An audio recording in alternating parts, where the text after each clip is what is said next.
blesses you with financial resources. In every increase and every blessing that God gives you, whether it comes as a salary, whether it comes as profits from a business, whether it comes as a one-off show of favor, in it there is always seed and there is bread. Everybody say seed and say bread. Now watch this. The assignment of bread is to satisfy your current need. The assignment of seed is to make sure you are not hungry tomorrow. I repeat, the assignment of bread is to satisfy your current need. The assignment of seed is to make sure tomorrow there will still be food. If you sow your bread, you wasted it. If you eat your seed, you are going to lose. God is that benevolent that out of every money he sends your way, there is bread for today and there is seed for tomorrow. When they cried, the nation of Israel cried for hunger, God did not send seeds. What did he send?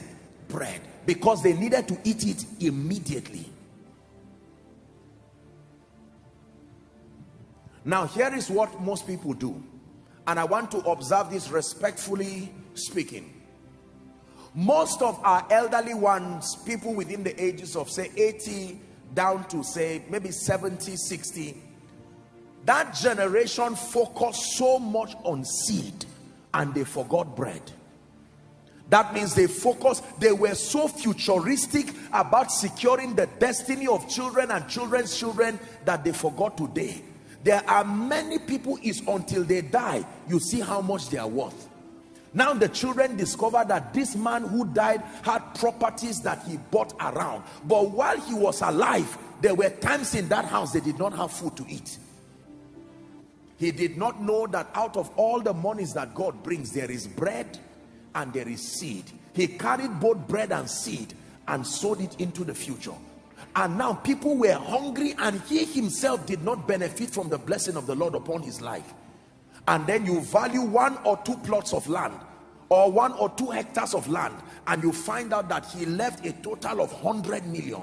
And yet that same house, children could not go to good schools. That same house, nobody had the opportunity to advance.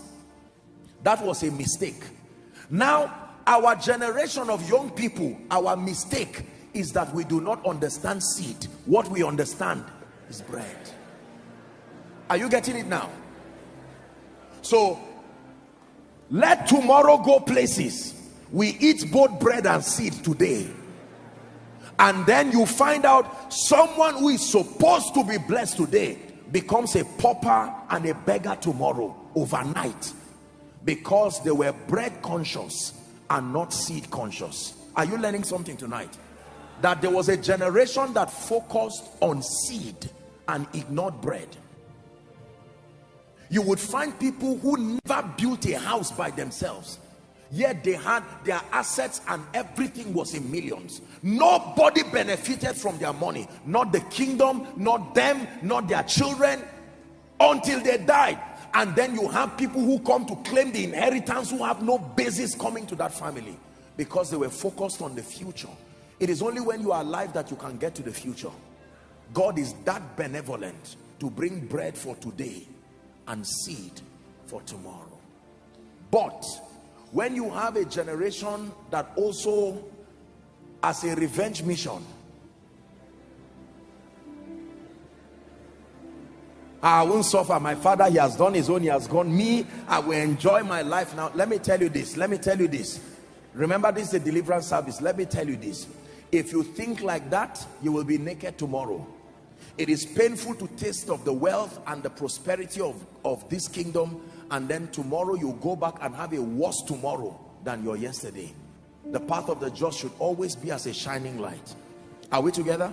So everything God gives you, when God gives you money, for some of you from this month, when you collect salary or when you collect some profit, whatever it is, or just someone just decides to bless you, as you hold that money, I want you to remember the law of increase.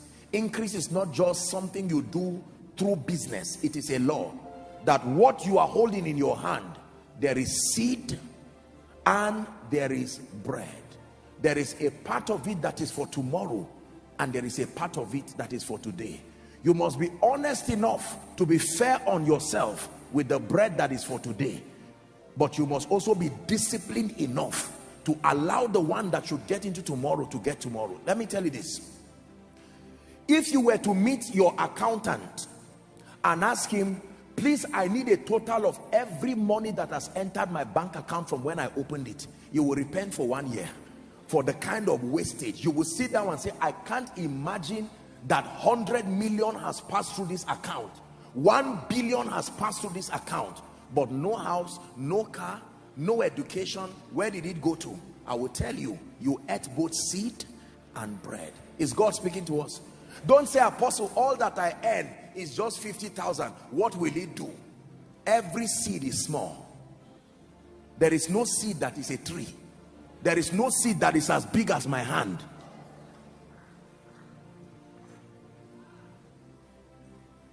God gave you favor January this year. An uncle just blessed you and gave you 1 million. What did you do? You forgot God, you forgot your future, you forgot everything, and you just said, look, I've suffered. Let me do justice to myself. Now, don't feel bad. I'm not condemning you. Can I tell you this? Please, you must obtain grace from God tonight to be disciplined enough to fight and reject the temptation. Anybody who advises you, whether as friends and an association, oh, it's my birthday, I have to spend it the way. Who said that? Why don't you take the time now and let your seed prepare a befitting birthday for you? Are we together?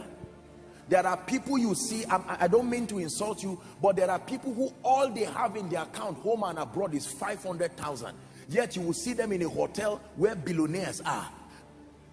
The billionaires have assets that pay for their liabilities, so they can spend 100,000 in a moment. Somebody who owns an airline can be there having a business discussion. They can spend 1 million right there because there are people queuing up to return the money at the airport.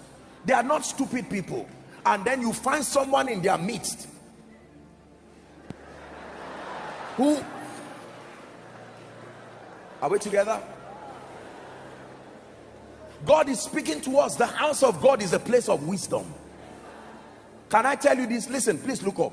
Have the courage to look at friends, look at everybody, to say, look, I like this idea, but I may not have the budget for this for now. I will note it, and when I am ready, they will look at you and, are you saying that NMPC job you are working in, don't fall our hand, don't do this? Can I tell you, summon the courage to let them know you have mental prosperity. Mental prosperity. There are people who would have been house owners in this city if only they knew how to eat bread and sow seeds. Is that true? I don't mean to insult you, and please forgive me if you think I do, but there are people who have spent 10 years, 20 years, 30 years in Abuja here. They don't have one land. As at the time, land was 500,000 in some places, 50,000. They watched it go from 1 million to 5 million to 10 million to 20 million.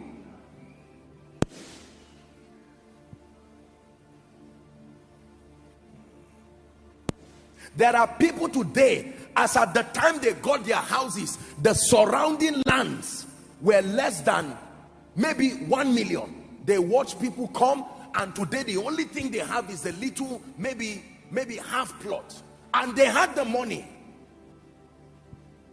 How about people who can borrow 10 million or 20 million or 40 million to buy a Jeep and be paying it with salary, and then somebody now comes to hit that Jeep and they tell you the shock absorber alone will buy you keke napep? Are you seeing the mistakes that we're making? Please take seriously what I'm saying. We keep making very wrong decisions because we do not know that for everything God trusts you with, in that 10,000 there is bread and there is seed. If you don't respect the seed in the 10,000, 1 million will never come. Is someone learning? For some of us, by reason of this message, you will go and open an account like I teach the students. and refuse to collect the ATM from the bank. Let that be the account where your seed. Apostle, what do I do with it? Just make sure it is there first. Don't worry about what to do with it. Many of us have had the privilege. Do you know there are people in this nation who have had the honor and the privilege of meeting others who said, look, my house is valued at 30 million, but I'm relocating to America. If you have 5 million, take. And they could not take an offer because all the seeds God said keep, because of these days of favor, you ignored it and you were eating it. And now a house of 30 million that will be given to you 5 million, but because you ate both bread